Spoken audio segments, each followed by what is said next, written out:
Hola a todos y bienvenidos de nuevo a Historias de Terror. Sé que muchos de ustedes utilizan estos episodios para quedarse dormidos, así que, antes de que se entreguen al sueño, me encantaría que dejaran un comentario diciéndome desde dónde están escuchando en el mundo. Además, no olviden darle me gusta y suscribirse si están disfrutando de los episodios. Gracias por estar aquí.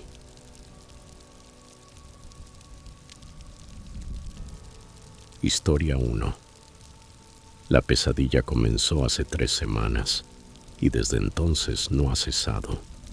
Cada vez que cierro los ojos, la imagen de Tyler se aparece ante mí, tal como lo vi en aquella última cena, riendo a carcajadas por alguna tontería que Kevin había dicho sobre los camarones del buffet. En aquel entonces yo tenía 26 años y trabajaba como asistente contable. Compartía un pequeño departamento en Chicago con 3 de mis mejores amigos, compañeros inseparables desde la universidad. Llevábamos casi 2 años planeando ese crucero por el Caribe, ahorrando cada dólar, pidiendo vacaciones en el trabajo. Todo el proceso completo. Sería nuestro gran viaje de celebración antes de que 2 de nosotros se mudaran para comenzar nuevos empleos. Éramos 4. Tyler, Kevin, Josh y yo reservamos habitaciones contiguas en el 7º piso del Coral Princess. Tyler era el impulsivo del grupo, siempre incitándonos a probar cosas nuevas. Kevin el bromista que nos mantenía con los pies en la tierra. Y Josh, el eterno documentalista que registraba cada momento con su cámara. Nuestra amistad se remontaba al primer año de universidad. Y este crucero era la forma perfecta de cerrar esa etapa de nuestras vidas. El barco era inmenso, una auténtica ciudad flotante con piscinas, restaurantes y salas de entretenimiento por todas partes. Los 2 primeros días los pasamos explorando, probando distintos bares y organizando qué excursiones haríamos en los puertos. Tyler tenía la costumbre peculiar de levantarse muy temprano para contemplar el amanecer desde la cubierta superior. Lo hacía desde el primer día, siempre con una taza de café y su viejo cuaderno, ese que llevaba a todos lados. Estaba obsesionado con capturar momentos perfectos, ya fuera tomando fotos del mar o escribiendo reflexiones sueltas sobre la vida. En la mañana del tercer día, comentó que había visto a algunos miembros de la tripulación discutiendo cerca de las zonas restringidas alrededor de las 5 de la madrugada. Lo contó entre risas durante el desayuno, diciendo que parecían estar hablando de algo serio, no de asuntos rutinarios del barco. Nos reímos del comentario, pero Tyler siguió insistiendo durante el día, preguntándonos si habíamos notado algo extraño en algunos miembros de la tripulación. Esa misma noche todo comenzó a sentirse diferente. Cenamos en el restaurante principal y Tyler se mostraba más atento de lo habitual, observando constantemente a su alrededor, señalando a los empleados que había visto durante sus caminatas matutinas. Incluso empezó a anotar sus turnos y los momentos en que cambiaban de guardia, algo que nos pareció típico de su mente analítica cuando se aburría. Durante el postre, se inclinó hacia nosotros y, en voz baja, nos contó que había escuchado a 2 personas del personal de limpieza hablando rápidamente en español sobre otro compañero. Pero cuando se dieron cuenta de que los observaba, cambiaron bruscamente al inglés y variaron de tema. La forma en que describió aquella escena, el silencio repentino, las miradas nerviosas, la salida apresurada, nos hizo detener la conversación unos segundos. Después de eso, decidimos ir al casino para despejarnos. Pasamos un rato jugando y más tarde asistimos al espectáculo de comedia nocturno. Regresamos a nuestras habitaciones alrededor de la 1 de la madrugada. Tyler estaba en la habitación 7142, justo al lado de la mía, y como siempre, nos despedimos a través de la puerta interna que conectaba nuestros cuartos. Lo escuché moverse por unos 20 minutos, abriendo y cerrando cajones, dejando correr el agua, haciendo su rutina antes de dormir. El último sonido que recuerdo fue su televisor encendiéndose con algún programa de entrevistas nocturno. No era raro, solía quedarse dormido con la TV encendida. Esa noche el mar estaba particularmente agitado y el balanceo del barco me ayudó a dormir más rápido de lo normal. El golpe en mi puerta comenzó a las 6:47 de la mañana. Lo sé con certeza porque miré el reloj digital medio adormecido, preguntándome por qué el servicio de limpieza sería tan insistente tan temprano. Pero no era el servicio, eran Kevin y Josh, con el rostro pálido y hablando los dos al mismo tiempo, fuera de sí. Habían ido a la habitación de Tyler para sorprenderlo con café y pasteles del desayuno, pero no lo encontraron. Su cama estaba intacta, su cuaderno abierto sobre el escritorio, con anotaciones frescas de la noche anterior. La puerta del balcón seguía abierta y las cortinas se movían violentamente con la brisa matutina. La cafetera estaba preparada para su rutina de las 5 de la mañana, pero el temporizador nunca se activó.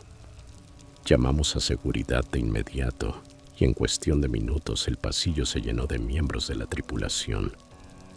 La jefa de seguridad, una mujer firme llamada Capitana Martínez, nos tomó declaración con una eficiencia que parecía ensayada. Preguntó si Tyler había estado bebiendo, si sufría de depresión o si tenía antecedentes de sonambulismo. Sus preguntas sonaban demasiado mecánicas, como si las hubiera repetido muchas veces antes. Cuando mencionamos que Tyler había comentado sobre las discusiones entre el personal y sus paseos por zonas restringidas, su expresión cambió ligeramente.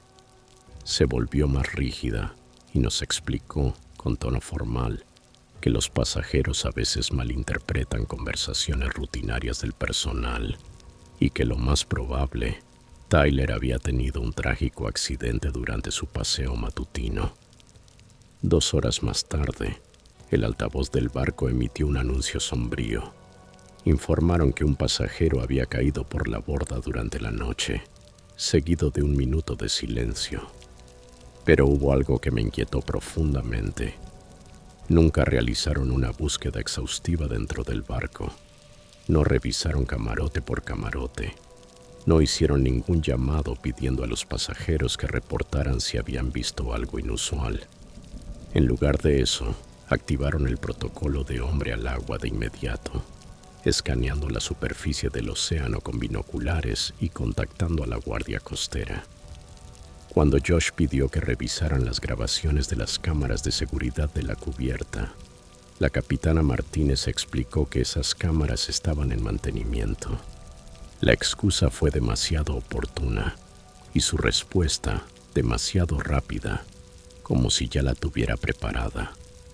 Esa tarde, los 3 nos sentamos en el salón principal intentando procesar lo sucedido, pero lo que escuchamos nos confirmó las sospechas. 2 miembros de la tripulación, uno de mantenimiento y otro del área de atención al huésped, conversaban en voz baja en una mesa cercana, creyendo que no podíamos oírlos entre el ruido ambiente.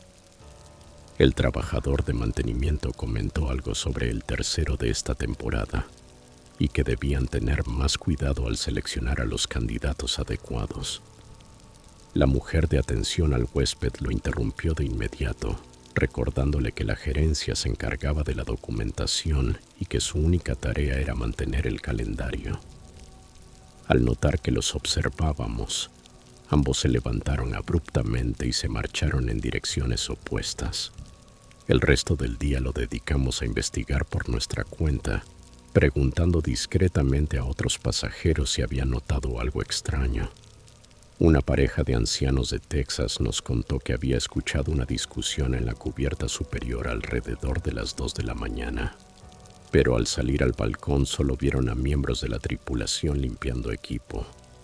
Una mujer que viajaba sola comentó haber visto a alguien escoltado por los pasillos de servicio la noche anterior, aunque pensó que se trataba de un pasajero ebrio al que ayudaban a volver a su habitación. Cada relato que escuchábamos reforzaba la idea de que ocurrían actividades nocturnas poco comunes a bordo. Cuando intentábamos hacer preguntas más específicas a los empleados sobre los procedimientos, sus respuestas se volvían inconsistentes y confusas. La tensión llegó al límite la última noche del crucero. Josh había estado documentando todo con su teléfono: fotos, notas y grabaciones de conversaciones. Planeaba entregarlo todo a las autoridades al llegar a tierra. Cerca de las 11 de la noche, alguien golpeó su puerta. 2 miembros de la tripulación se presentaron diciendo que debían inspeccionar su habitación por un supuesto reporte de fallas técnicas. Eran educados pero insistentes, y cuando Josh se negó, mostraron un documento oficial sobre inspecciones obligatorias de seguridad. Durante la revisión, su teléfono desapareció misteriosamente de la mesa de noche. No encontraron nada fuera de lugar y se marcharon después de 20 minutos. Pero el dispositivo y toda la evidencia se había esfumado. Más tarde, la capitana Martínez aseguró que a veces los teléfonos se pierden durante el mal tiempo y se ofreció a ayudarlo a llenar un reporte de objetos extraviados. Desembarcamos a la mañana siguiente con una mezcla de tristeza e impotencia, sabiendo que jamás obtendríamos respuestas reales sobre lo ocurrido con Tyler. 2 semanas después, la compañía naviera nos envió una carta formal expresando sus condolencias y afirmando que la investigación había concluido. Tyler supuestamente cayó por la borda de manera accidental durante su rutina matutina.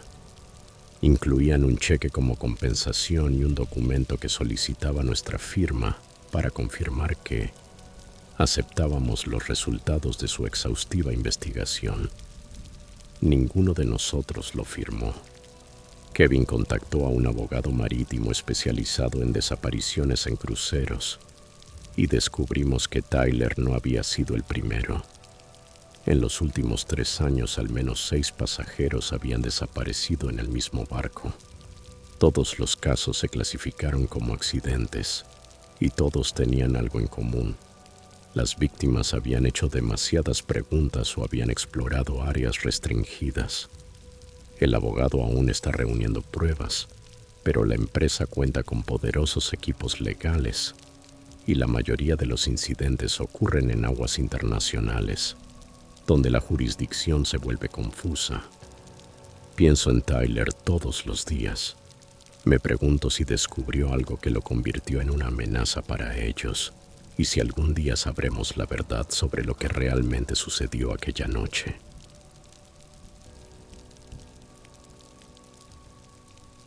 Historia 2.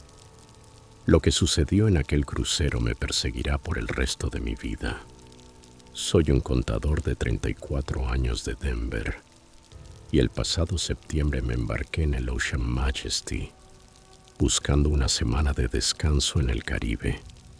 Después de 2 años trabajando jornadas de 60 horas semanales en mi firma contable, finalmente había conseguido el ascenso que tanto deseaba. Mi médico, sin embargo, comenzó a hacerme comentarios cada vez más directos sobre mis niveles de estrés durante mi chequeo anual, así que un crucero se presentaba como la solución perfecta. 7 días de comida ilimitada, tardes junto a la piscina y, lo mejor de todo, ni una sola hoja de cálculo. Nunca había estado en un crucero, pero el folleto lo mostraba como un paraíso flotante. Piscinas enormes, restaurantes de todo tipo y suficiente entretenimiento como para mantener a cualquiera ocupado. Los primeros 3 días fueron exactamente lo que esperaba. Pasaba las mañanas en la cubierta 7, con una novela en la mano. Las tardes explorando los interminables pasillos del barco y las noches probando distintos restaurantes. El Ocean Majesty era una auténtica ciudad sobre el agua, con casi 4,000 personas entre pasajeros y tripulación, y cubiertas que parecían extenderse sin fin. Conocí a una pareja jubilada de Portland, Janet y Robert, quienes habían hecho docenas de cruceros y me mostraban los mejores lugares del barco. Janet tenía una risa contagiosa que se escuchaba 3 mesas más allá en el comedor, y Robert siempre vestía camisas hawaianas tan extravagantes que, de algún modo, le daban un aire distinguido. Nos hicimos amigos rápidamente y establecimos una rutina. Desayunar juntos cada mañana en el restaurante del Cubierta Serenity, donde el café era fuerte y las vistas del océano espectaculares. Pero en la cuarta mañana, un miércoles, todo cambió. Me desperté alrededor de las 6:30 de la mañana con una sensación extraña. El movimiento del barco se sentía distinto, no el suave balanceo al que me había acostumbrado, sino algo más irregular, como sacudidas bruscas. También los motores sonaban raros, como si estuvieran forzándose más de lo habitual. Supuse que estábamos atravesando mal clima. Sin embargo, al correr las cortinas del balcón, el mar se veía tranquilo. El sol de la mañana formaba un sendero dorado sobre el agua, y a lo lejos se distinguían varios barcos. Algo inusual, ya que durante los 3 días anteriores habíamos estado prácticamente solos en mar abierto. Me vestí y fui a encontrarme con Janet y Robert, pensando que quizá ellos sabrían algo sobre el comportamiento extraño del barco. Cuando llegué al restaurante, el ambiente era tenso. Las conversaciones eran en voz baja y varios miembros de la tripulación estaban reunidos junto a la estación de café, hablando con urgencia.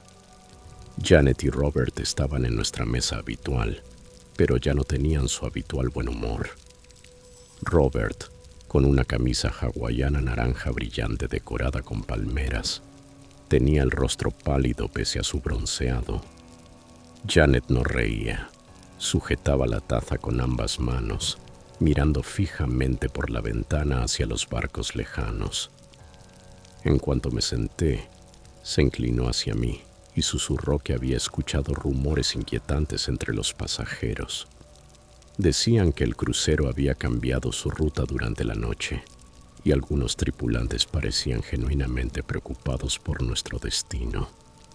A eso de las 9 de la mañana, el intercomunicador del barco cobró vida con la voz del capitán Harrison. Tenía un tono grave y autoritario, normalmente usado para anunciar cenas temáticas o espectáculos, pero esa vez sonaba tenso. Informó que, debido a ajustes de navegación, todos los pasajeros debían regresar de inmediato a sus camarotes y permanecer allí hasta nuevo aviso. Sin explicaciones, sin tiempo estimado. Solo una orden directa que congeló el aire del comedor. Los tripulantes que antes murmuraban se movieron rápidamente, guiando con firmeza pero cortesía a los pasajeros hacia los ascensores. Vi familias recogiendo sus cosas, la preocupación escrita en sus rostros. Una niña, de unos 6 años, preguntaba repetidamente por qué no podían ir a la piscina, y su madre solo respondía con un «pronto, cariño», en un tono que sonaba más a miedo que a certeza. El camino de regreso a mi habitación fue como una procesión fúnebre. Los pasillos, antes llenos de risas y música, estaban silenciosos. Solo se oían pasos y susurros nerviosos. Pasé por la cubierta principal rumbo al ascensor y vi algo que me heló el pecho. Los barcos que se acercaban no eran cruceros ni buques comerciales. Eran navíos militares y se movían con una precisión inquietante. Sus cascos grises cortaban el agua con decisión y sobre las cubiertas se distinguían figuras uniformadas. El sol se reflejaba en estructuras que claramente no eran cañas de pescar ni grúas de carga. Presioné el botón del ascensor una y otra vez, desesperado por llegar a mi camarote y tratar de entender lo que estaba ocurriendo. Al llegar, cerré con llave y me dirigí al balcón. Los buques militares estaban lo suficientemente cerca como para distinguir los detalles. Al menos 4, formando lo que parecía un perímetro alrededor de nosotros. Todos ondeaban banderas rojas con un símbolo desconocido. El más grande tenía una plataforma para helicópteros y podía ver personal armado moviéndose por su cubierta. A través de las paredes escuchaba a otros pasajeros hablando en voz baja, con el tono quebrado. La mujer del camarote contiguo lloraba y un hombre trataba de calmarla. Los motores del barco se habían detenido casi por completo. Apenas nos deslizábamos, rodeados por aquellas naves que parecían vigilarnos como si fuéramos un trofeo. A las 11 de la mañana, el intercomunicador volvió a sonar, pero esta vez no era el capitán. Una voz con acento extranjero se presentó como comandante Valdés, de la Fuerza de Defensa Marítima. Sus palabras me helaron la sangre. Anunció que el Ocean Majesty había ingresado en aguas territoriales restringidas sin autorización y que, a partir de ese momento, se encontraba bajo custodia militar. Ordenó que todos los pasajeros permanecieran en sus cabinas hasta que la situación se resolviera por los canales diplomáticos correspondientes. La forma en que pronunció resuelta sonó como si habláramos de carga, no de personas. El silencio posterior fue sepulcral. Ni el mar parecía moverse. Las horas pasaban lentamente. Intenté llamar a recepción, pero la línea estaba ocupada. Traté de usar el Wi-Fi del barco para contactar a mi familia, pero la conexión había sido cortada. A través del balcón veía los buques militares inmóviles, a pocos cientos de metros, como centinelas. Cerca de las 2 de la tarde, escuché helicópteros, no uno sino varios. El estruendo de los rotores hacía vibrar las ventanas. Me asomé y vi los aparatos girando en círculos sobre nosotros como buitres mecánicos. Uno de ellos, más grande que los demás, descendió lentamente y pude ver soldados rapelando con cuerdas hacia la cubierta superior del barco. El miedo se volvió tangible. Ya no era una confusión diplomática. Estábamos atrapados en medio de un conflicto real. El peor sentimiento era la incertidumbre. Nadie sabía qué estaba pasando ni cuánto duraría. Escuchaba niños llorar en camarotes lejanos y a una pareja de ancianos discutiendo frente a mi puerta. Él insistía en que tenían derechos como ciudadanos estadounidenses. Ella le rogaba que no hiciera nada que empeorara la situación. A eso de las 4 de la tarde, se oyeron pasos pesados en el pasillo. No eran los zapatos blandos del personal habitual, sino botas militares. Golpearon la puerta de alguien. Se oyó una conversación apagada en español. Y luego otro golpe, más cerca. Mi corazón retumbaba en el pecho. Cuando finalmente tocaron mi puerta, me quedé inmóvil, dudando si responder o no.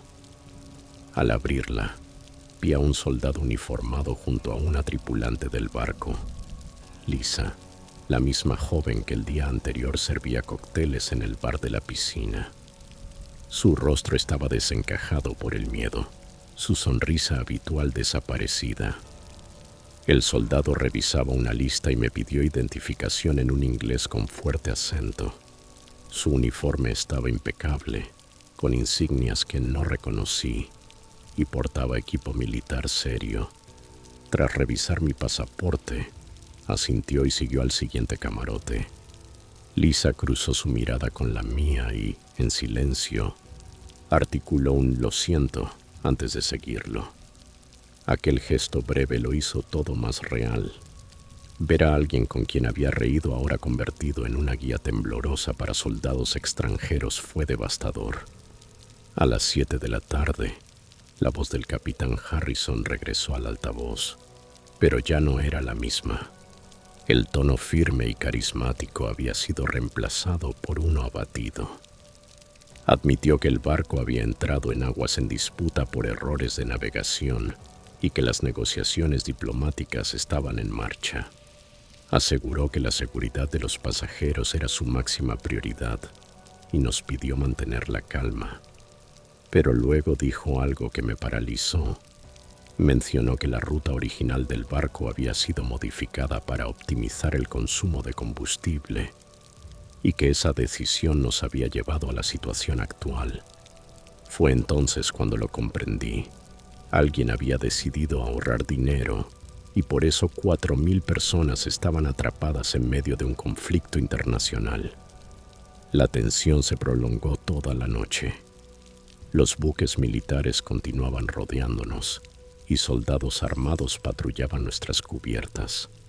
Al amanecer nos liberaron, después de lo que más tarde supe fueron intensas negociaciones diplomáticas. La compañía de crucero resolvió los reclamos de manera discreta y despidió al capitán Harrison pocas semanas después. Nunca supe con certeza en qué país habíamos entrado, pero jamás olvidaré esa sensación de impotencia absoluta en medio del océano, atrapado entre la avaricia corporativa y los juegos del poder político internacional.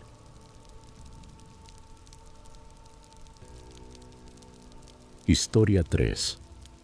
Trabajar como representante de ventas farmacéuticas implicaba viajar constantemente, pero este crucero por el Mediterráneo debía ser distinto. Eran mis primeras vacaciones reales en 3 años. A mis 28, sentía que llevaba meses funcionando en automático, cerrando tratos, durmiendo en hoteles del Medio Oeste y sobreviviendo a base de café y reuniones. El crucero era mi regalo de cumpleaños, 7 días de desconexión total de hojas de cálculo y llamadas de negocios. Elegí el Horizonte Celestial precisamente por su reputación de alta cocina y lujo incomparable. El barco era gigantesco, con capacidad para casi 4.000 pasajeros, pero lograba sentirse íntimo, con sus vestíbulos de mármol y candelabros de cristal que atrapaban la luz mediterránea en destellos deslumbrantes. Todo empezó a torcerse el tercer día de navegación, justo después de zarpar del puerto de Barcelona. Esa noche tenía una reservación muy esperada en el Palazzo Nero, el restaurante más exclusivo de la cubierta 12. La cena me había costado $200 adicionales, pero las críticas prometían una experiencia gastronómica inolvidable. El maître, un hombre alto de cabello plateado y acento italiano, me condujo a una mesa junto al ventanal, con una vista perfecta del mar infinito. La atmósfera era impecable, jazz suave de fondo, velas sobre manteles blancos y el suave vaivén del barco que creaba un ritmo casi hipnótico. Pedí el menú degustación del chef, 7 tiempos acompañados de vinos cuyos nombres ni siquiera conocía, pero confié en las recomendaciones del sommelier. Todo parecía perfecto, desde el aperitivo hasta el postre final. Una delicada panna cotta que se derretía en la boca como seda líquida. Los primeros síntomas aparecieron alrededor de las 2 de la madrugada. Desperté con lo que supuse era mareo por el movimiento, una sensación de náusea ligera y dolor de cabeza. Pero mientras yacía en la oscuridad, escuchando el zumbido constante de los motores bajo mi camarote, comprendí que era algo distinto. El malestar aumentó en oleadas, acompañado de retorcijones agudos que me hicieron encogerme sobre la cama. Había estado antes en cruceros, pero nunca había sentido algo tan violento. La habitación giraba más rápido que el propio barco, y un sudor frío me cubrió la frente. Alcancé el baño a duras penas, justo a tiempo para vomitar con una fuerza brutal.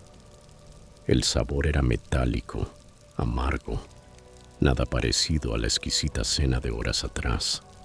Entre arcadas, pude oír sonidos similares provenientes de los camarotes vecinos, gemidos, pasos y el inconfundible ruido de otras personas vomitando. A la mañana siguiente, la enfermería estaba desbordada. Me vestí con dificultad y bajé hasta la cubierta 5, donde una fila interminable de pasajeros pálidos y temblorosos se extendía por el pasillo.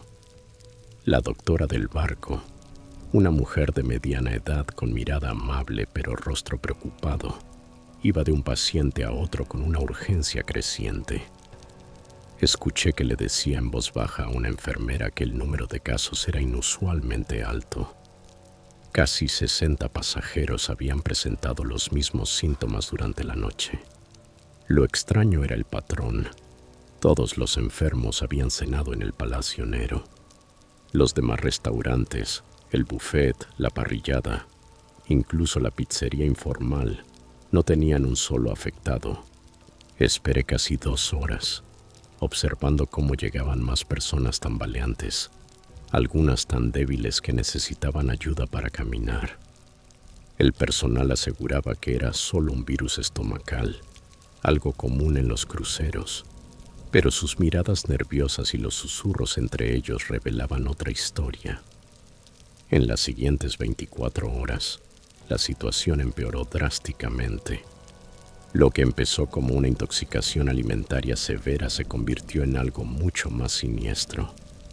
3 pasajeros, una pareja de ancianos de Ohio y una joven madre que viajaba con su hija adolescente, fueron trasladados a la unidad de cuidados intensivos del barco. Sus síntomas ya no eran simples vómitos o deshidratación. Sufrían arritmias, espasmos musculares y complicaciones neurológicas graves. Esa información la obtuve de Amanda, una enfermera con la que había entablado amistad durante mis frecuentes visitas a la enfermería. Llevaba 8 años trabajando para la compañía y sabía reconocer cuando algo estaba realmente mal. Una noche, mientras conversábamos en un rincón del pasillo, me confesó en voz baja que los análisis de sangre mostraban niveles de toxinas anormales, algo que no correspondía a ningún caso típico de intoxicación alimentaria. Al 4.º día, el capitán habló finalmente por el altavoz. Su voz sonaba tensa, con esfuerzo por mantener la calma. Dijo que estaban llevando a cabo una investigación completa sobre el incidente aislado ocurrido en el Palacio Nero y que todos los afectados recibirían atención médica y compensación. Pero sus palabras se sentían vacías. Al mirar alrededor, noté las hamacas vacías y las puertas de camarote cerradas. El ambiente del barco había cambiado por completo, de paraíso flotante a prisión silenciosa. Los pasajeros que no estaban enfermos se agrupaban en pequeños círculos, murmurando y mirando con desconfianza a la tripulación. Los restaurantes lucían a medio llenar. Muchos solo comían galletas o snacks sellados que habían traído de casa.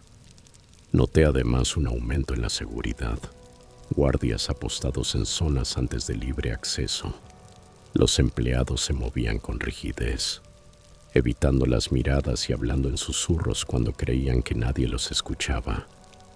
El 5.º día llegó el descubrimiento clave, y no vino de la investigación oficial.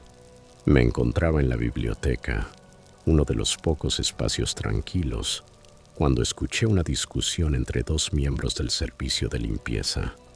Hablaban en español, rápido, pero recordaba lo suficiente de mis clases universitarias para entender partes de la conversación.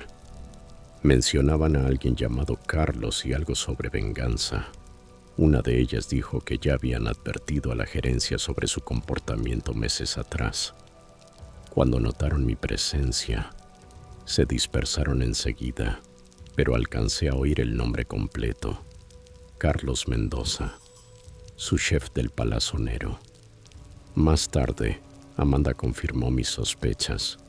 Carlos había sido reprendido varias veces por su mala actitud hacia pasajeros y superiores. Semanas antes del crucero, había sido rechazado para un ascenso a jefe de cocina, puesto que se otorgó a alguien con menos experiencia pero mejor trato personal. Entonces todo cobró sentido.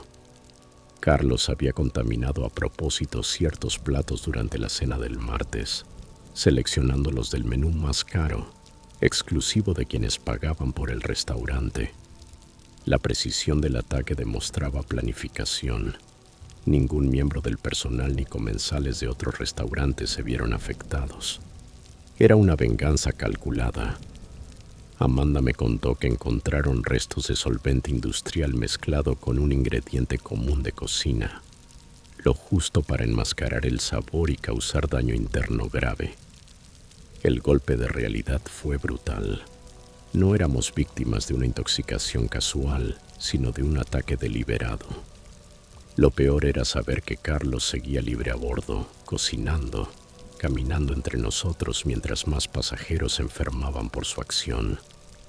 La paranoia se apoderó del ambiente. Cada miembro de la tripulación parecía sospechoso. Cada plato, un posible peligro. Empecé a fijarme en todo. Miradas esquivas, conversaciones cortadas al pasar, tensiones entre departamentos. Durante las cenas, observaba la cocina a través del vidrio, buscando señales, imaginando quién más podría estar implicado. ¿Había actuado solo? ¿O había otros empleados resentidos colaborando con él? Las preguntas me devoraban. Comencé a acumular snacks sellados de la tienda de regalos, lo único que me inspiraba confianza. Dormir se volvió casi imposible. Pasaba las noches despierto, escuchando pasos en el pasillo, temiendo que alguien intentara entrar o manipular el aire del camarote. El crucero, que al principio parecía un palacio flotante, se transformó en un laberinto de amenazas invisibles. La sexta noche ocurrió algo que confirmó mis peores miedos. Caminaba cerca de los cuartos del personal, incapaz de dormir, cuando vi una puerta entreabierta. Dentro, Carlos conversaba con dos tripulantes desconocidos, gesticulando con entusiasmo. Su expresión me heló. No mostraba culpa, sino satisfacción. Decía frases en inglés mezcladas con español, mencionando enseñarles una lección y mostrarles lo que pasa cuando no nos respetan. Uno de los otros hombres se apartó incómodo, pero Carlos siguió hablando, cada vez más exaltado. Supe entonces que no sentía arrepentimiento alguno. En su mente, había cumplido su venganza. A la mañana siguiente busqué a Amanda y le conté todo. Escuchó horrorizada y confirmó que Carlos había estado de servicio en la cocina durante la cena fatídica. Decidimos actuar sin pasar por la seguridad del barco, que podría estar comprometida, y contactar directamente a la guardia costera. Con ayuda de Amanda, utilizamos el sistema de comunicación satelital del barco para reportarlo todo: su identidad, su motivo y las pruebas que teníamos. La respuesta fue inmediata. En pocas horas, un cúter de la Guardia Costera interceptó el crucero y agentes federales subieron a bordo. La operación fue tan rápida que la mayoría de los pasajeros ni siquiera comprendieron lo que ocurría. Solo vieron hombres uniformados moviéndose con determinación. Carlos fue arrestado sin resistencia. Las pruebas eran abrumadoras y varios miembros de la tripulación, antes demasiado asustados para hablar, declararon en su contra. Confesó haber contaminado deliberadamente los alimentos con productos químicos industriales. Había planeado el ataque durante semanas, estudiando los horarios y los procedimientos del restaurante para causar el mayor daño posible. Todos los pasajeros afectados fueron trasladados a un hospital en Nápoles, donde recibimos tratamiento especializado por intoxicación química. La compañía de cruceros enfrentó demandas masivas y finalmente se declaró en bancarrota. Carlos Mendoza fue sentenciado a 15 años de prisión federal por intento de asesinato y bioterrorismo. Yo me recuperé por completo después de varias semanas, pero algo en mí cambió para siempre. Desde entonces, ya no disfruto de la alta cocina como antes. Aprendí que el mal puede esconderse tras rostros comunes y que, a veces, el peligro proviene de quienes ya no tienen nada que perder. Hasta el día de hoy, reviso los sellos de cada paquete antes de comer y evito los restaurantes donde no puedo ver la cocina. Algunos temores, por más que pase el tiempo, nunca desaparecen del todo. incluso cuando la justicia finalmente se impone.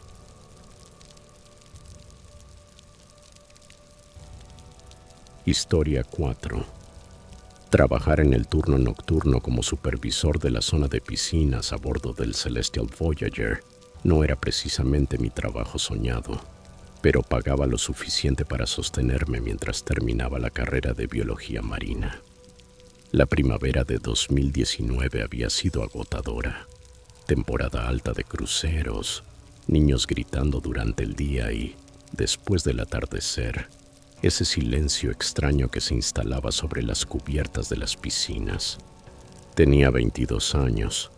Vivía en un camarote diminuto para la tripulación en la cubierta 3 y sobrevivía con lo que alcanzaba a rescatar de las sobras en el comedor del personal y algún que otro bocadillo tomado prestado de los bufés de pasajeros cuando nadie miraba.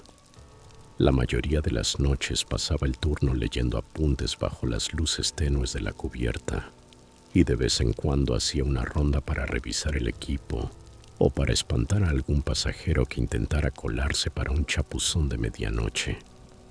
Las piscinas estaban totalmente prohibidas después de las 11 de la noche. La política del barco era clarísima, sobre todo cuando estábamos en alta mar. Lo que hacía soportable el trabajo era la soledad. Durante esas horas calladas, de medianoche a las 6 de la mañana, tenía todo el complejo acuático para mí. La piscina principal, la zona de chapoteo infantil, los jacuzzis y la piscina olímpica de carriles reservada para nadadores serios y las clases matutinas de gimnasia acuática. El silencio resultaba casi terapéutico después del caos de familias y pasajeros ebrios durante el día. Mi puesto de mando era una tumbona junto a la piscina principal, libros abiertos sobre una mesita auxiliar y un termo de café que me alcanzaba para toda la noche. Solo se oía el zumbido lejano de los motores, algún crujido ocasional del casco y ese susurro suave del sistema de filtrado recorriendo los circuitos. Era pacífico, predecible, perfecto para concentrarme en estudiar mientras ganaba buen dinero en plena temporada. Todo cambió un miércoles por la noche a fines de julio. Llevaba ya 3 meses en el puesto, con la rutina bien ajustada de llegar a las 11:45 de la noche, hacer la revisión inicial de seguridad y luego sumergirme en la tarea. Aquella semana el clima había sido ideal y la cubierta conservaba el calor del día incluso después del ocaso. Recuerdo haberme acomodado con el manual de química orgánica, mientras la iluminación subacuática pintaba el agua con su brillo azul habitual. El barco había estado especialmente concurrido. Lo notaba por los juguetes desperdigados y por el cloro un poco alto que mantenimiento tuvo que reajustar tras el uso intenso. Pero a casi la 1 de la mañana, el lugar estaba desierto, como siempre. Estaba concentrado en un capítulo de estructuras moleculares cuando lo escuché. Un chapoteo nítido, proveniente de la piscina de carreras. El sonido cortó la cadencia de los motores como un cuchillo. Al principio pensé que sería uno de los robots limpiafondos golpeando la pared por el balanceo del barco. Esos aparatos a veces parecían tener vida propia, y el equipo de mantenimiento se pasaba el día ajustándoles la programación para que no se atascaran en las esquinas ni hicieran ruido de más. Pero volvió a sonar, y enseguida se escuchó algo inconfundible, alguien jadeando por aire. Aquel sonido me heló la sangre. Era claramente humano, una respiración desesperada, en pánico, que rebotaba en las paredes y el techo metálico del recinto. Cerré el libro y me puse de pie, agarrando la linterna de la bolsa de equipo. La piscina de carriles estaba a unos 50 yardas, medio oculta detrás de una pared decorativa con palmeras falsas y plantas tropicales. Al caminar en esa dirección, con mis zapatos antideslizantes chillando apenas sobre el suelo mojado, di el aviso reglamentario de que la piscina estaba cerrada. Nadie respondió. Solo continuaron los chapoteos y esos terribles jadeos que parecían rebotar en el casco. Al doblar la esquina y dirigir el haz de luz hacia la piscina, el corazón casi se me detuvo. No había nadie en el agua, ninguna persona a la vista, ningún limpiafondos funcionando, nada que explicara los sonidos que oía tan claramente. Pero el agua se movía, ondas violentas se propagaban por la superficie como si alguien estuviera forcejeando en la zona honda, pese a que el mar estaba calmo y el barco seguía su rumbo estable. Los jadeos se volvieron más fuertes, más frenéticos, y parecían venir de justo encima de ese remolino invisible. Me quedé allí, una eternidad comprimida en segundos, barriendo con la linterna cada rincón del vaso, revisando detrás de los bloques de salida, escaneando el perímetro por si había algún intruso. Los sonidos continuaron quizá 30 segundos más, hasta que de repente se detuvieron y el agua volvió a quedar plana como un espejo. El silencio que siguió fue atronador. Incluso el murmullo usual de los motores pareció apagarse, como si todo el barco contuviera el aliento. Pasé la siguiente hora revisando minuciosamente todo el complejo, cada escondite, cada cuarto de mantenimiento, cada esquina donde alguien hubiera podido ocultarse. Incluso llamé a seguridad para reportar un posible intruso. Cuando llegó el oficial Brennan, no tenía nada que mostrarle salvo mi propia paranoia. Caminó el perímetro conmigo, comprobó las puertas con llave y verificó que todas las cámaras funcionaban. Las grabaciones de esa noche luego me mostrarían a mí, caminando con la linterna, apuntando a una piscina vacía y hablándole a la nada. Brennan fue profesional, pero le noté el escepticismo cuando sugirió que quizá los sonidos venían de las piscinas de las cubiertas inferiores, o que podía ser el asentamiento del casco en las olas. Yo sabía lo que había oído. Venía de nuestra piscina de carriles y no era normal. Demasiado humano, demasiado desesperado, demasiado real para achacarlo a ruidos del barco o a mi imaginación. Las noches siguientes transcurrieron sin incidentes, pero no podía quitarme de la cabeza aquellos jadeos. Me descubrí mirando de reojo hacia la piscina, sobresaltándome con cada ruido del filtro o cada crujido del casco cortando el oleaje. Intenté convencerme de que era el estrés de los exámenes finales, quizá demasiada cafeína, pero en el fondo sabía que no. Como una semana más tarde, charlaba con Nancy, una de las supervisoras del turno diurno, durante el relevo. Era una veterana con casi 15 años en cruceros. Conocía cada chisme y cada historia de la flota. Cuando le comenté casualmente los sonidos raros que escuchaba por la noche, su expresión cambió por completo.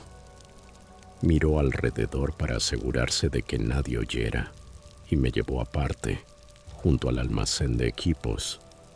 Entonces me contó lo ocurrido durante una travesía en la primavera de 2017, algo borrado por completo de los registros oficiales. 2 chicos jóvenes, estudiantes universitarios en su primer contrato a bordo, se ahogaron en esa misma piscina de carriles durante lo que supuestamente era una novatada inofensiva. Se llamaban Benjamin y Nathan, ambos de 19 y procedentes de pequeños pueblos del Medio Oeste, sin experiencia previa en cruceros. Según Nancy, un grupo de tripulantes fuera de servicio había bebido de más en un día de navegación y decidió iniciar a los novatos con un reto de natación retorcido. Los detalles eran difusos, pero al parecer les ataron pesas a los tobillos y los hicieron nadar largos mientras los demás los cronometraban y les gritaban ánimos desde la cubierta. Lo que empezó como una estupidez terminó en tragedia cuando ambos se hundieron y no volvieron a salir.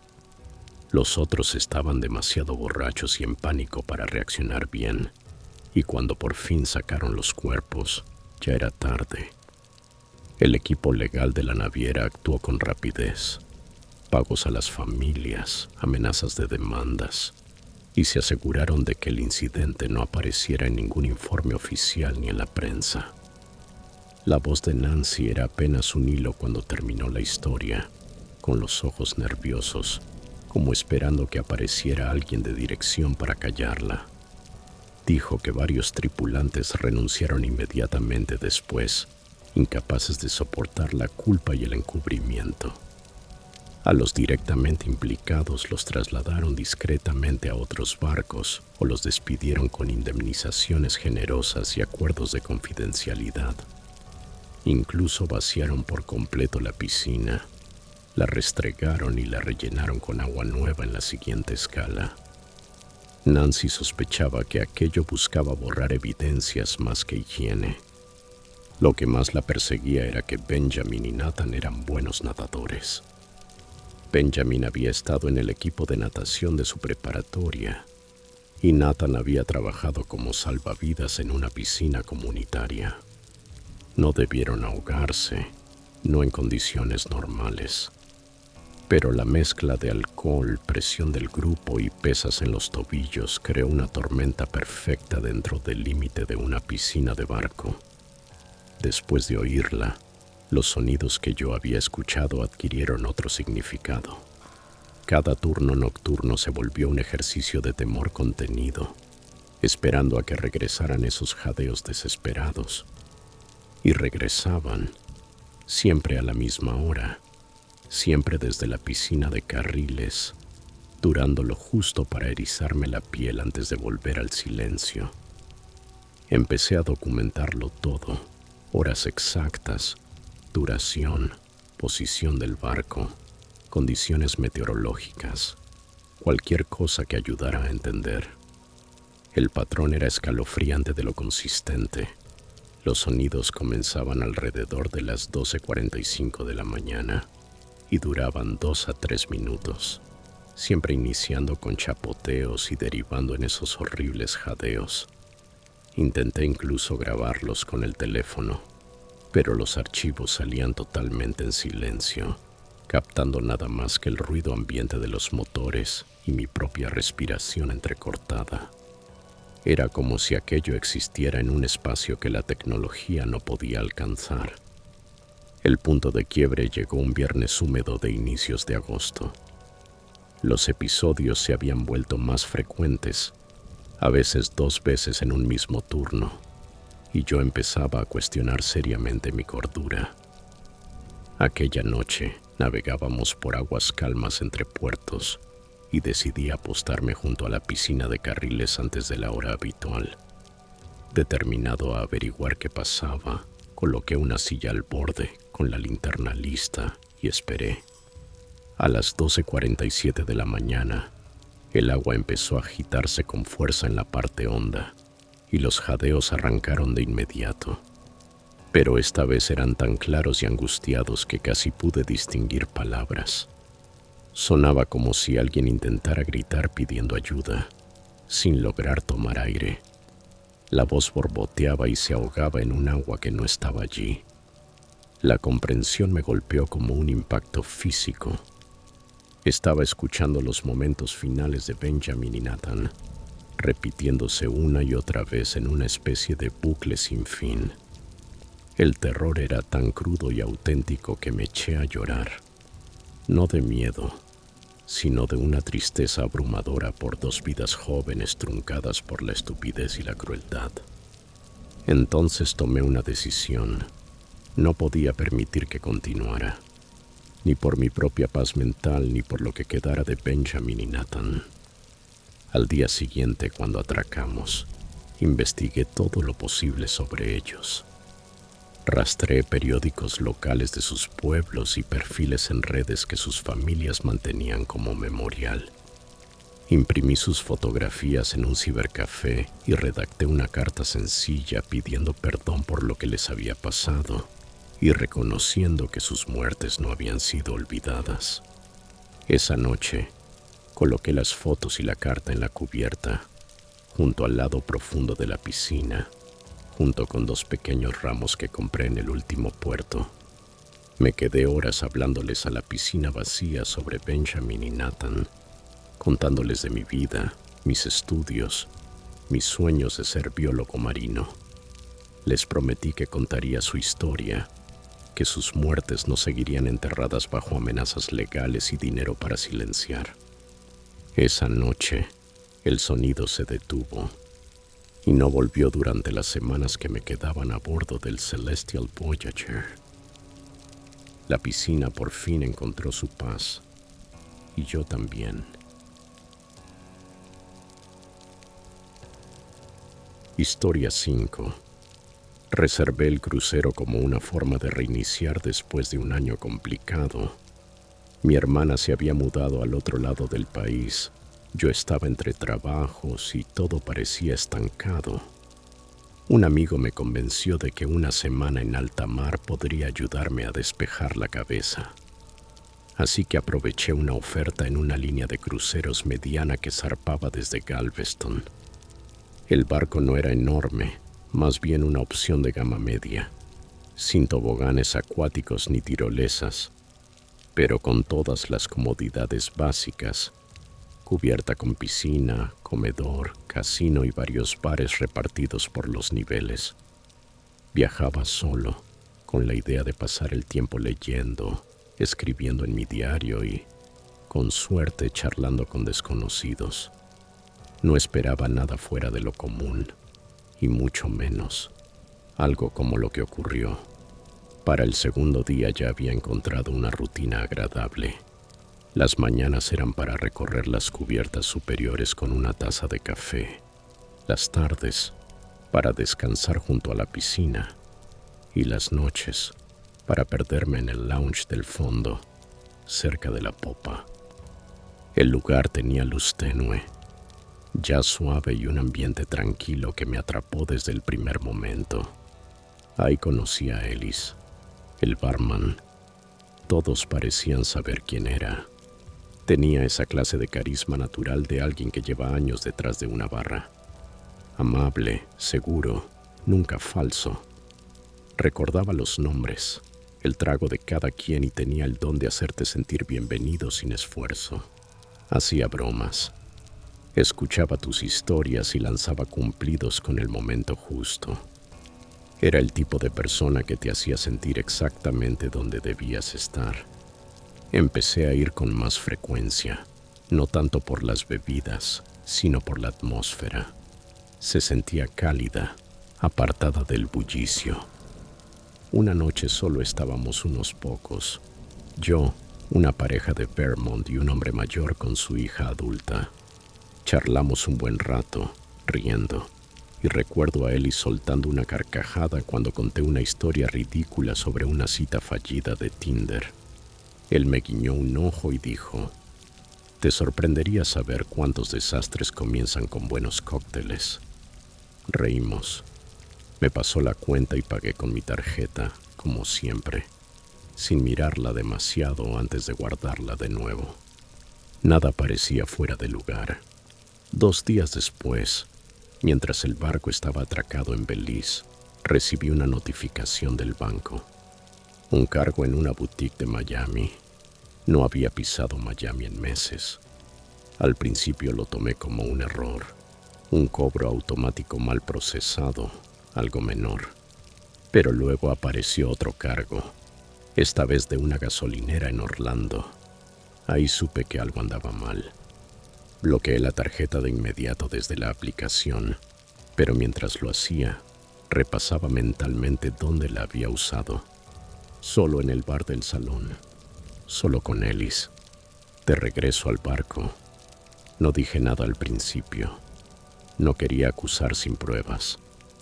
Intenté convencerme de que era una coincidencia, que tal vez habían clonado la tarjeta antes de abordar. Pero esa noche, durante la cena, escuché a una pareja en la mesa de al lado susurrando sobre cargos extraños en su tarjeta también.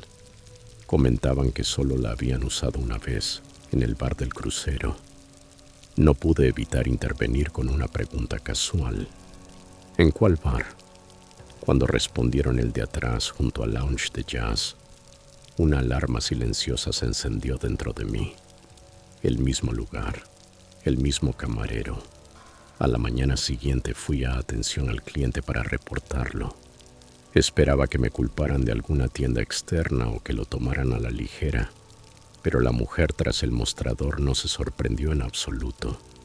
Me hizo varias preguntas. ¿Qué bar? ¿Qué día? ¿Quién atendía? Luego se levantó. Entró a una oficina con puerta esmerilada y habló con alguien unos minutos. Cuando volvió, su tono había cambiado. Me dio las gracias y dijo: «Su información es útil. Ya estábamos revisando ciertas preocupaciones». Ahí entendí que no era un caso aislado, ni nuevo. El rumor se propagó por el barco más rápido de lo que la tripulación pudo contenerlo. En un crucero, los chismes se esparcen como humo en una habitación cerrada. De pronto, todos revisaban sus cuentas bancarias en sus teléfonos, susurrando nombres. Escuché el nombre de Ellis varias veces.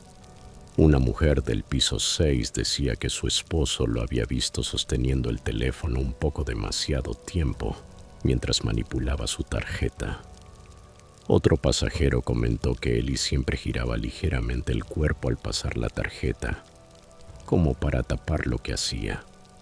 Nadie quería creerlo. Era demasiado amable, demasiado normal. Pero cuando los puntos empiezan a unirse, uno deja de fingir que son coincidencias. Esa noche, el bar estaba cerrado, sin aviso previo.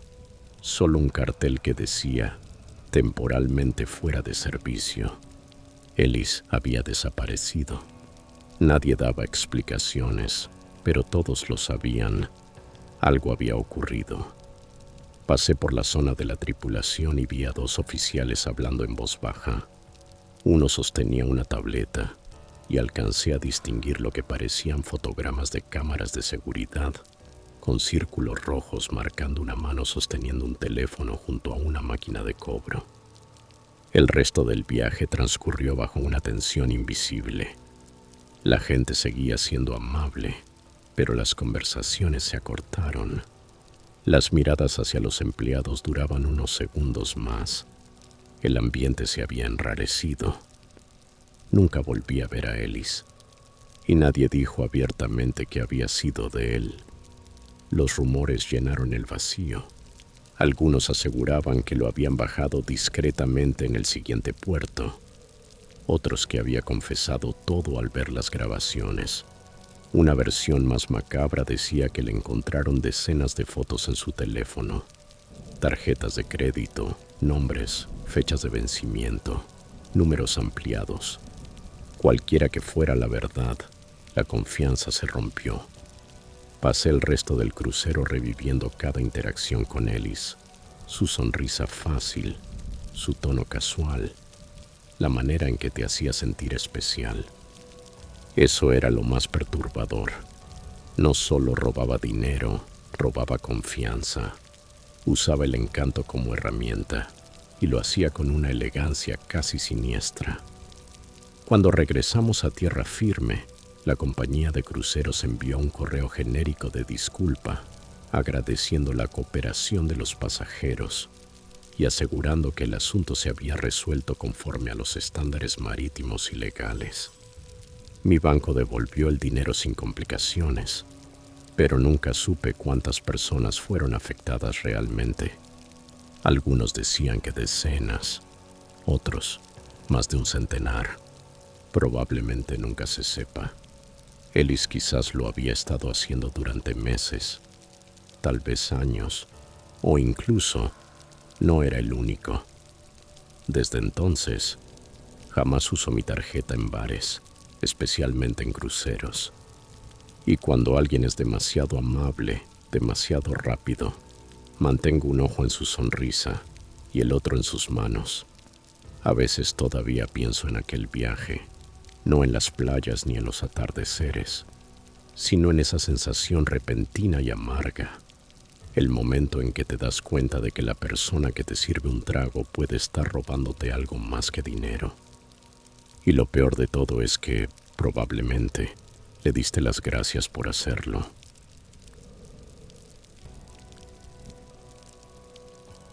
Historia 6. Aquí estoy, a las 2 de la madrugada, completamente despierto, y no paro de pensar en lo que ocurrió en aquel crucero el mes pasado. No consigo sacarlo de la cabeza, y tal vez escribirlo me ayude a procesarlo. Soy contador. Tengo 34 años y vivo en Phoenix. Sinceramente, lo más emocionante que suele pasarme es encontrar un buen estacionamiento en el centro comercial. Mi esposa, Jessica, llevaba meses pidiéndome que tomáramos vacaciones, diciéndome que estaba a punto de fundirme por completo. No se equivocaba. Me había pasado 3 meses haciendo jornadas de 12 horas por la temporada de impuestos. Cuando encontró una oferta para un crucero de 7 días por el Caribe en internet, pensé, ¿por qué no? Era noviembre, un momento perfecto para escapar del calor de casa y desconectar. El barco se llamaba Royal Horizon, una de esas ciudades flotantes gigantes, con piscinas, restaurantes y entretenimiento suficiente para mantener ocupadas a miles de personas. Jessica estaba encantada.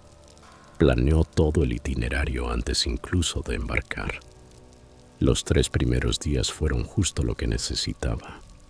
Por primera vez en meses dejé de pensar en hojas de cálculo y fechas límite. Comimos de más en el buffet. Jessica me arrastró a clases de baile e incluso me animé con el muro de escalada. El clima era perfecto. El océano tenía un azul increíble que jamás había visto. Y por fin sentí que podía respirar. Nuestro camarote estaba en la cubierta 8, costado de estribor, con un balconcito donde nos sentábamos cada tarde a ver la puesta de sol. La tripulación era amable, siempre sonriendo y preguntando si necesitábamos algo. Todo iba según lo previsto, y recuerdo haber pensado que tal vez Jessica tenía razón. Tenía que tomar más descansos del trabajo. El barco tenía una rutina confortable que volvía todo predecible y seguro.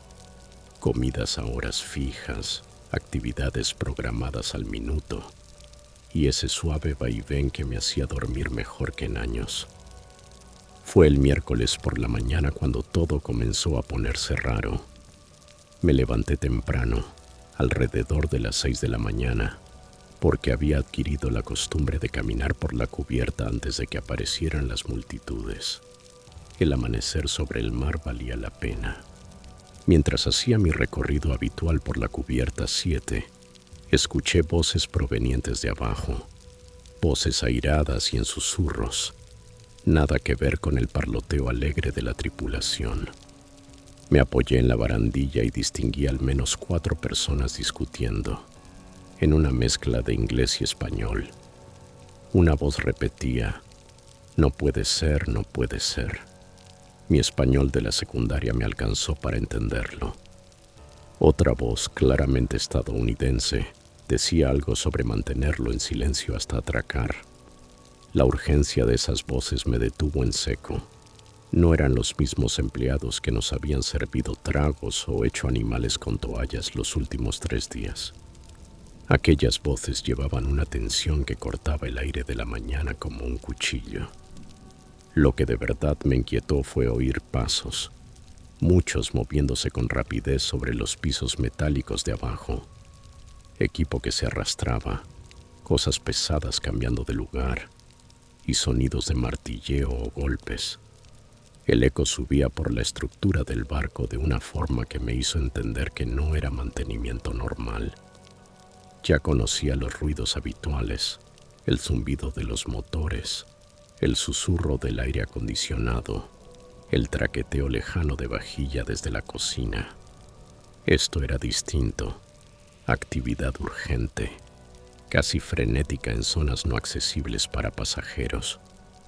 Intenté asomarme, pero desde donde estaba no se veía nada. De pronto las voces se callaron, como si alguien se hubiera percatado de mi presencia arriba. Ese silencio súbito me resultó más inquietante que el ruido. Esperé unos minutos. Parecía que la actividad se había desplazado a un lugar más profundo del barco, fuera de mi oído. En el desayuno, le conté a Jessica lo que había escuchado, pero ella se rió, diciendo que seguramente estaban con mantenimiento o preparando alguna sorpresa. Su optimismo era contagioso y casi me convenció, hasta que noté algo raro mientras comíamos. 3 miembros de la tripulación, a los que nunca había visto, cruzaban el comedor. No servían comida ni limpiaban. Observaban a la gente. Llevaban los mismos uniformes, pero las placas no tenían nombres alegres del tipo Antonio, director de crucero, o María, atención al cliente. En su lugar se leía Staff en letras negras. Se movían con propósito, escaneando rostros y tomando notas en pequeñas libretas. Uno de ellos, alto, con un tatuaje en el cuello que asomaba por el cuello de la camisa, se quedó mirando nuestra mesa más tiempo del cómodo. Cuando crucé la mirada con él, no sonrió ni asintió como solían hacer los demás. Sostuvo la mirada hasta que su superior le tocó el hombro y le indicó otra sección del comedor. Lo más raro fue cuando Jessica se levantó por más café del buffet. El tipo del tatuaje fue directo a nuestro lugar y pareció examinar su plato, la servilleta, incluso la silla. Todo con disimulo, fingiendo limpiar la mesa contigua, pero se notaba que revisaba nuestro espacio. Al volver, Jessica venía conversando con otra pasajera, Helen de Michigan, que viajaba con su hermana.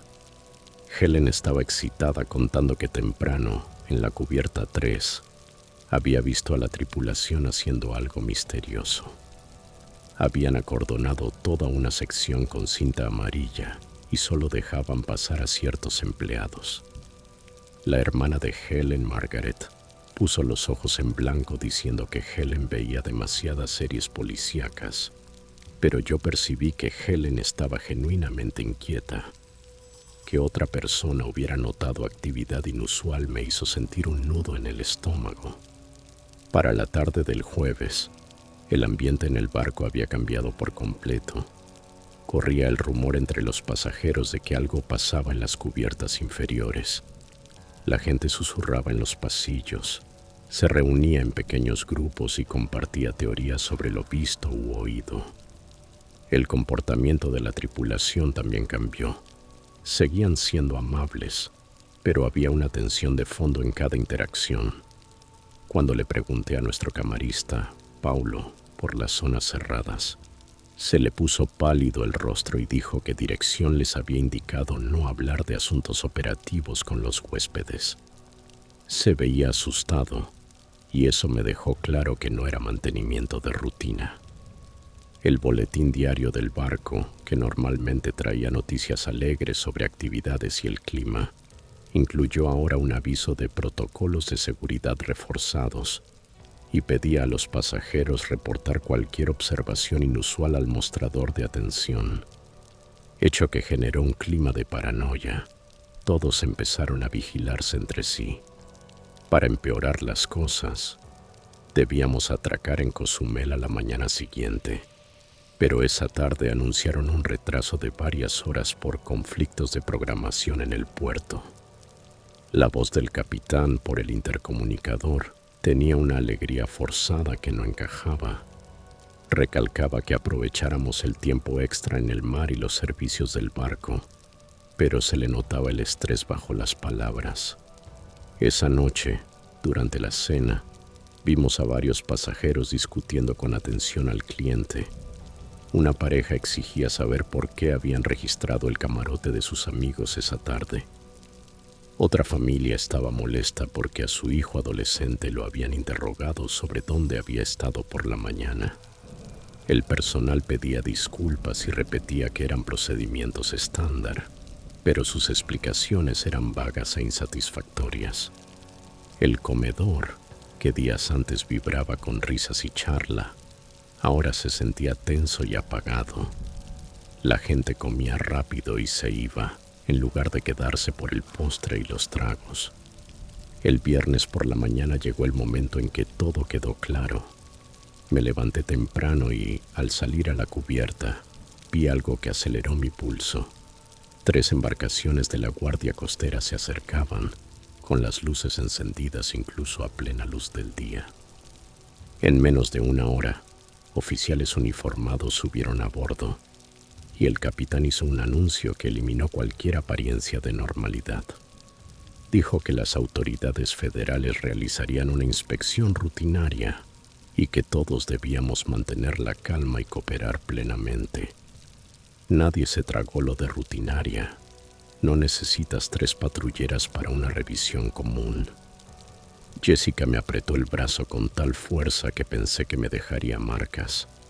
En sus ojos vi el mismo miedo que yo sentía. Los oficiales se distribuyeron por el barco con método. En minutos golpeaban puertas, verificaban identificaciones y preguntaban a los pasajeros por sus actividades de los últimos días. Cuando llegaron a nuestro camarote, el oficial fue profesional, pero minucioso. ¿Dónde habíamos estado?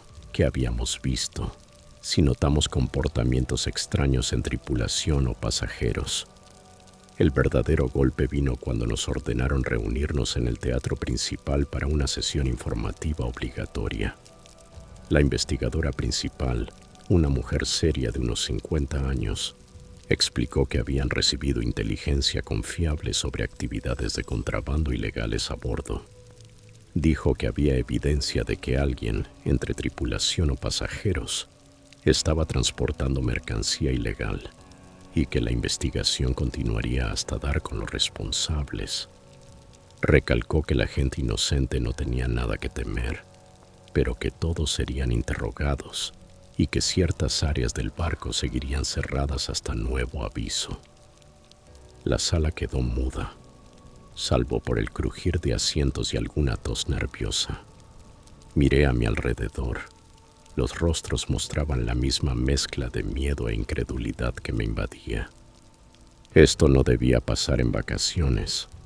Este era el tipo de cosa que lees en las noticias, no algo que vives cuando intentas relajarte y olvidar tus problemas. Las siguientes horas fueron una pesadilla de espera e incertidumbre. Nos dividieron en grupos y nos interrogaron, uno por uno, en salas de conferencias convertidas en cuartos de interrogatorio improvisados. Cuando llegó mi turno, el oficial me preguntó todo: las voces del miércoles por la mañana, los tripulantes extraños, lo que había contado Helen sobre las áreas bloqueadas. Le dije cada detalle que recordaba, sintiendo que traicionaba a gente, aunque solo intentaba ayudar. El oficial tomó notas detalladas y mostró especial interés en mi descripción del tripulante con el tatuaje en el cuello. Tras lo que pareció una eternidad, me devolvieron a las áreas comunes, pero el ambiente ya era otro. La gente evitaba cruzar miradas, susurraba en rincones y se comportaba como si todos fueran sospechosos. La investigación siguió un día completo más. Los agentes revisaron bodegas, camarotes de tripulación e incluso equipaje de pasajeros, con perros y equipo especializado. Finalmente, el sábado por la tarde, realizaron arrestos. No era ningún pasajero, sino 3 miembros de la tripulación, entre ellos el del tatuaje que nos había observado en el comedor. Al parecer, estaban usando las bodegas del barco para transportar drogas entre puertos, escondiendo los paquetes entre cargas legítimas y recuperándolos durante las escalas. Las áreas acordonadas que había visto Helen eran donde intentaban mover la operación tras enterarse de que las autoridades los olfateaban. Las voces que escuché aquel miércoles eran ellos discutiendo si tirarlo todo por la borda o intentar sacarlo en el siguiente puerto. La investigación reveló que esto llevaba meses ocurriendo, aprovechando sus puestos para entrar en zonas restringidas y coordinarse con contactos en distintos puertos. Tras retirar a los 3 tripulantes, El ambiente del barco volvió poco a poco a la normalidad, pero el daño estaba hecho. El resto del crucero se sintió vacío, como si todos estuviéramos actuando hasta poder volver a casa e intentar olvidar lo ocurrido. Incluso ahora, meses después, sigo pensando en cómo unas vacaciones simples se transformaron en algo que me hizo cuestionar todo lo que creía sobre seguridad y confianza.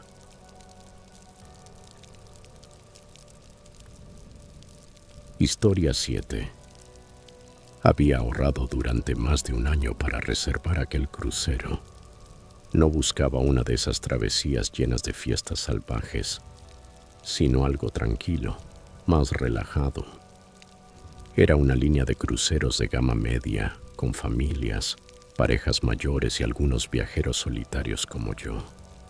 Soy profesor de historia en una escuela secundaria en New Hampshire, y este viaje se suponía que sería mi respiro, mi oportunidad para desconectarme del todo. Los primeros días fueron perfectos, mar en calma, comida decente y una pareja mayor encantadora, Martin y Evelyn, que se sentaban conmigo en la cena y me recordaban a mis tíos. Pero en la mañana del cuarto día, el barco cambió de rumbo. No hubo anuncio inmediato, solo rumores que comenzaron a correr. Alguien se había desmayado cerca de la piscina. Vi pasar una camilla apresuradamente junto al buffet. La gente murmuraba palabras como derrame o ataque. Al mediodía, el capitán finalmente habló por los altavoces. Haríamos una breve parada no programada para brindar atención médica a un pasajero. Atracamos en un puerto que nunca había oído nombrar. No parecía un destino turístico, sino una estación de suministro. Un muelle largo y estrecho conectado a unos pocos edificios desgastados por el sol y la sal. No había letreros, ni mercados coloridos, ni guías ofreciendo excursiones, solo aire pesado y húmedo, y un sol implacable. A eso de las 2 de la tarde, la tripulación anunció que podíamos bajar por un par de horas mientras se realizaba el traslado médico, siempre que permaneciéramos en la zona designada. La mayoría prefirió quedarse a bordo, pero algunos, entre aburridos y curiosos, decidimos bajar. Yo estaba entre ellos, junto a un grupo pequeño, algunos ancianos, 2 adolescentes y un hombre con el que ya había conversado esa semana, Brandon. Tendría unos 30 y pocos años. Llevaba pantalones cargo y una gorra de los Arizona Cardinals. Era callado, pero con una amabilidad genuina. Recorrimos el área del puerto, que tenía esa sensación de vacío, como si el lugar no estuviera preparado para recibir visitantes. Una mujer vendía botellas de agua y chicles desde una nevera portátil, y uno de los edificios tenía un pequeño bar sin música, solo un ventilador polvoriento girando lentamente en el techo. Me senté con Brandon en una banca al borde del muelle. Hablamos un rato. Me contó que viajaba solo, intentando superar una ruptura, y bromeó diciendo que no sabía si el aire marino lo ayudaba o lo hacía sentir más solo. Alrededor de las 4 de la tarde, un tripulante comenzó a llamar a la gente con un megáfono, pidiendo que regresáramos al barco. Todos empezamos a volver. Recuerdo perfectamente a Brandon caminando delante de mí, escuchando distraído a uno de los adolescentes. Subió al barco justo antes que yo. Incluso nos saludamos con un gesto rápido antes de que desapareciera entre la multitud. Esa noche, la cena fue extraña. Martin y Evelyn seguían mirando una silla vacía en la mesa. Martin se inclinó hacia mí y preguntó: «¿No iba a sentarse aquí, Brandon? Pensé que llegaría tarde, pero pasó 1 hora y nunca apareció». No me preocupé demasiado. Mucha gente saltaba la cena para comer en el buffet o descansar. A la mañana siguiente, sin embargo, el barco estaba lleno de murmullos. Alguien decía que la puerta de su camarote se había quedado entreabierta. Otro aseguraba que un camarero había entrado y no encontró nada dentro, ni ropa, ni maleta, nada. Poco antes del almuerzo, una mujer en el atrio empezó a alzar la voz.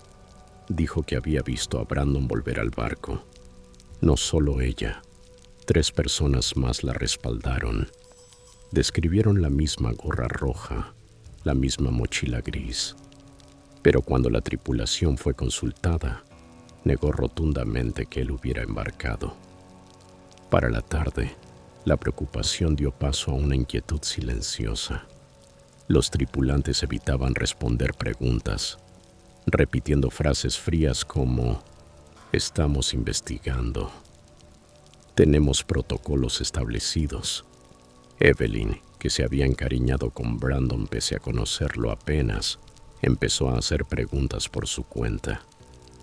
Me contó que fue a la recepción y pidió hablar con seguridad, pero el oficial en turno actuó como si estuviera confundida. Le dijo que no existía nadie con ese nombre en la lista de pasajeros.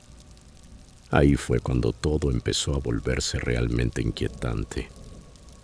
Yo sabía que Brandon existía. Había hablado con él. Lo había visto subir al barco. Pero cuando revisé el programa diario de actividades, su nombre no aparecía en ninguna lista donde ambos hubiéramos coincidido. Era como si lo hubieran borrado. Por curiosidad, abrí una foto que había tomado frente al bar del puerto, justo antes de embarcar. Recordaba que Brandon estaba a mi lado en ese momento. Al ampliar la imagen, vi a varios pasajeros al fondo, pero no a él. Volví a revisar mi galería. Ni una sola foto donde saliera, ni siquiera la selfie que había tomado con él sentado junto a mí. Esa ausencia empezó a enloquecerme. Evelyn juraba haberlo visto durante el simulacro de emergencia del primer día. Un adolescente del grupo aseguraba que le había prestado un cargador. Pero ahora la gente que había hablado con él dudaba. «Tal vez lo estoy confundiendo con otra persona», dijo una mujer, con la voz temblorosa. Esa noche me quedé despierto dando vueltas por las cubiertas superiores, tratando de despejar la mente. El barco estaba demasiado silencioso. Alrededor de la 1:30 de la mañana, pasé frente a una puerta de acceso solo para la tripulación, cerca de la escalera trasera, y escuché algo. Pasos lentos y deliberados, justo del otro lado.